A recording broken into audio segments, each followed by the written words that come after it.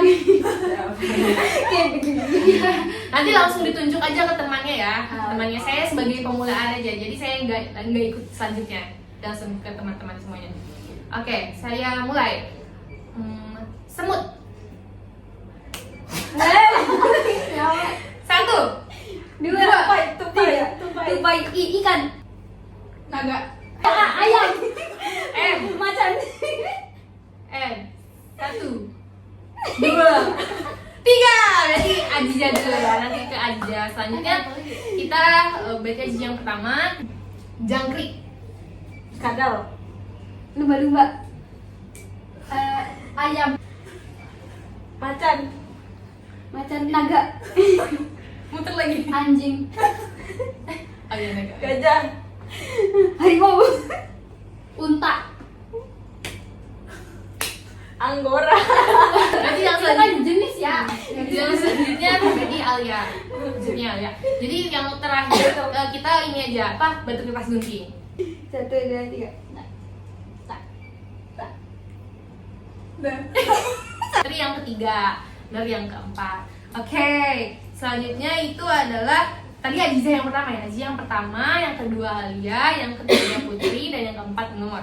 Oke, kira-kira dari Aziza sekarang nih ada permasalahan mengenai produktivitas Aziza atau Aziza mengalami prokrastinasi, boleh dijelaskan? Baik Kak, jadi di sini tuh saya memiliki permasalahan di mana kebetulan kan di sini saya ngekos ya, jadi ngerantau gitu kuliah tuh. Jadi ketika di kos saya itu sering melakukan hal-hal yang kurang bermanfaat gitu lah. Sering leha-leha, saya sering keseringannya bermain gadget gitu loh Kak. Untuk belajar, untuk mengerjakan tugas tuh sering diakhirkan gitu tuh. Jadi saya tuh bingung mau mulainya harus dari mana gitu tuh. Udah mencoba ini tapi hasilnya tetap gitu, tetap leha-leha. Jadi Aziza itu mengalami permasalahan terkait leha-leha akan dunia kuliahnya. Tadi katanya Aziza pernah melakukan sesuatu hal. Itu suatu hal apa, seperti apa? Seperti misalnya kan bisa melakukan journaling. Saya pernah journaling gitu, tapi kurang, maksudnya jarang saya lakukan, paling berapa hari gitu tuh, nggak sering. Jadi Aziza masih explore caranya supaya untuk meredakan prokrastinasi itu. Oke. Terima kasih Aziza udah menjelaskan permasalahanmu. Oke, kita lanjut ke Alia. Boleh dijelaskan permasalahan apa yang kamu alami? Jadi sebelumnya kalau ada kaitannya sama pembagian waktu gak apa-apa ya Kak? Ya, boleh. Jadi sebenarnya kurang lebih sama kayak Aziza gitu. Suka leha-leha, suka nunda-nunda ngerjain tugas kuliah gitu. Tapi di sini faktornya agak berbeda. Kadang lebih sering ngerasa saya udah capek di luar, jadi tuh malah di otaknya tuh pas di rumah tuh nanti aja deh, ini mah waktunya buat istirahat dulu aja, tapi kebablasan katanya. Jadi bisa saya simpulkan Ali ini kurang bisa mengontrol rasa ini istirahatnya, atau gimana? Bisa seperti itu. Ya, jadi kurang bisa mengenali kalau Alia itu harus sudah melakukan gitu. Oke. Ya, terima kasih Alia sudah menyampaikan permasalahannya. Kita lanjut mendengarkan permasalahan dari Putri. Kalau masalah saya kurang lebih sama ya Kak, sama kayak Alia. Kalau misal saya capek habis dari luar atau habis kuliah kampus, jadi saya tuh kalau sampai rumah itu pengennya istirahat, pengennya tidur atau bermain HP, main game kayak gitu. Jadi tugasnya tuh suka nanti gitu, ngerjainnya nanti gitu. Oke, jadi Putri mengalami prokrastinasinya karena kelelahan ya. Jadi hingga ingin melakukannya hal yang lain seperti main game gitu. Oke, terima kasih Putri sudah menyampaikan permasalahannya. Selanjutnya Nur Alia, silahkan. Kurang lebih sih sama Kak, sama yang tadi sudah dijelaskan oleh Aziza, Alia, sama Putri. Saya juga sama, kadang tuh suka ngeleha-leha, nunda-nunda, nanti juga selesai. Terus kadang saya tuh lebih mementingkan tadi pengennya tidur, nonton, menunda-nunda sampai mepet-mepet baru dikerjain kayak gitu sih. Oh iya, oke. Terima kasih Nur Alia sudah menyampaikan. Berarti Nur Alia juga mengalami hal yang hampir serupa ya, dengan adanya menunda-nunda sehingga tugasnya terbengkalai karena melakukan hal-hal yang kurang produktif ya. Oke, karena teman-teman semua mengalami hal yang serupa terkait produktivitas, kira-kira kita mau berdiskusi mengenai permasalahan yang siapa? Yang akan kita bahas hari ini. Siapa nih? Ya, Alia aja. Kayaknya Alia aja. Alia, mengenai tadi kebingungan dan serta mengatur waktunya ya. Iya. Oke, boleh dari teman-teman semua boleh menyampaikan atau misalnya memberi saran kepada Alia terkait permasalahan yang Alia alami. Silahkan, ada yang ingin memberi saran atau memberi solusi. Tadi boleh diceritakan diulang kembali Soal yang Permasalahan yang saya alaminya. Jadi kan Alia sendiri itu ikut organisasi. Nah, dari organisasi itu memang umumnya kan skala prioritasnya organisasi itu kedua, tapi rasa tanggung jawabnya Alia itu jadinya pindah ke organisasi. Nah, untuk ke tugas kuliah Alia itu sebenarnya harusnya bisa Alia harusnya bisa lebih profesional lagi gitu, maksudnya bisa ngatur waktu, karena ya tadi setelah organisasi itu sebenarnya ada waktu luang banyak gitu, cuma karena pikirannya terpaku ke sana, terus juga waktu Alia sendiri belum bisa bagi waktunya, dan tadi kecenderungan buat pengen istirahat terus-terusan gitu ya tuh masih kuat banget gitu. Jadi ya bingung di situnya aja sih, bingung kayak cara nyemangatin buat ini loh, yang penting tuh kuliahnya dulu gitu tuh gimana. Oh, jadi cara membangun motivasinya Iya, ya. Oke, terima kasih Alia sudah menjelaskan kembali terkait permasalahan yang kamu alami. Oke, kita langsung saja ya berdiskusi dari teman-teman semua. Barangkali ada solusi atau misalnya ada ide untuk Alia menyelesaikan permasalahannya. Silahkan diutarakan. Saya Kak. Oke, boleh Putri? Kalau menurut saya ya Alia, kayak misalkan Alia punya teman dekat gitu atau teman siapa aja, kayak minta diingetin, kayak misalkan misal kalau ada tugas itu kayak ajak aku ya gitu kalau ngerjain tugas gitu. Biar ingat tuh Alianya. Betul, terima kasih Putri sudah menyampaikan solusinya. Boleh dari Ajijah atau dari Nur? Aja. Saya Kak, Boleh. kalau menurut saya kan tadi Alia katanya butuh disemangatin lagi gitu ya. Nah, gimana kalau misalnya gitu dengan cara kita ngasih reward kepada diri kita gitu, ketika kita sudah lelah dengan organisasi gitu ya, dengan kuliah gitu, kita tuh mencari kesenangan nih, ngasih reward ke diri kita gitu tuh, supaya ketika kita lelah gitu dengan kita memberikan efek baik nih reward ke diri kita bisa melakukan tugasnya lagi gitu, kembali bisa mengerjakan dengan hati yang baik gitu tuh. Memotivasi diri dengan reward. Iya. Ya, tadi dari Putri sudah mengenai teman dekat, Alia supaya teman dekat. Terus dari Ajijah kasih reward sama diri sendiri, hadiah gitu supaya lebih semangat lagi. Oke, terima kasih Ajijah. Sama-sama. Selanjutnya dari Nur. Kalau dari menurut Nur, Alia tuh boleh aja setelah organisasi itu istirahat sejam 2 jam, tapi dijadwal untuk jam segini saya harus ngerjain tugas.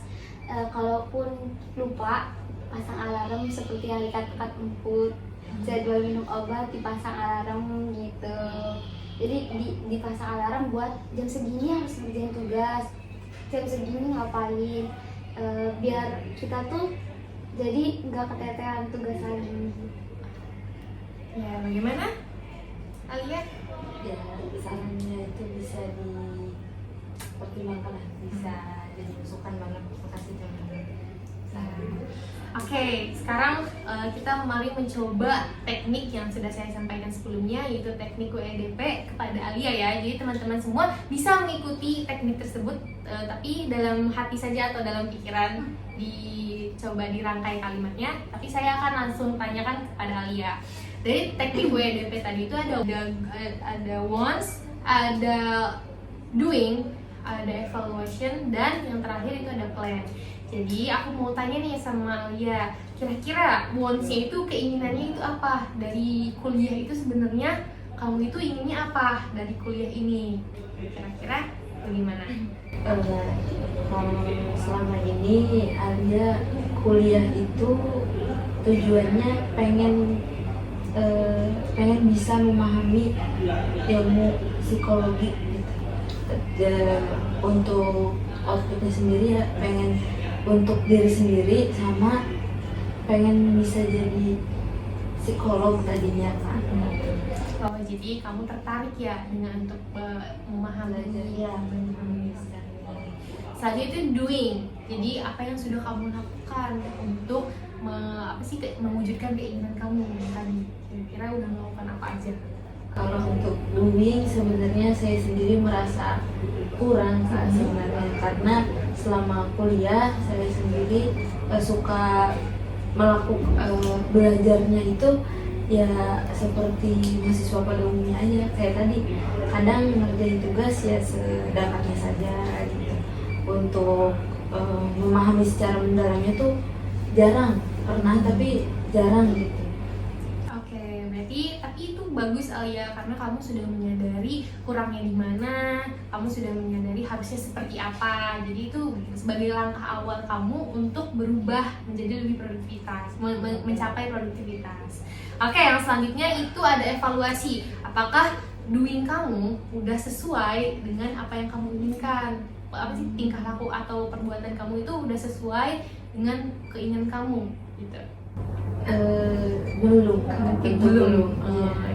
Belum sesuai kan tadi keinginan saya bisa memahami secara mendalam, tapi apa yang bisa lakukan doingnya itu kurang gitu, kurang maksimal. Oke, berarti Alia juga sudah menyadari hal itu.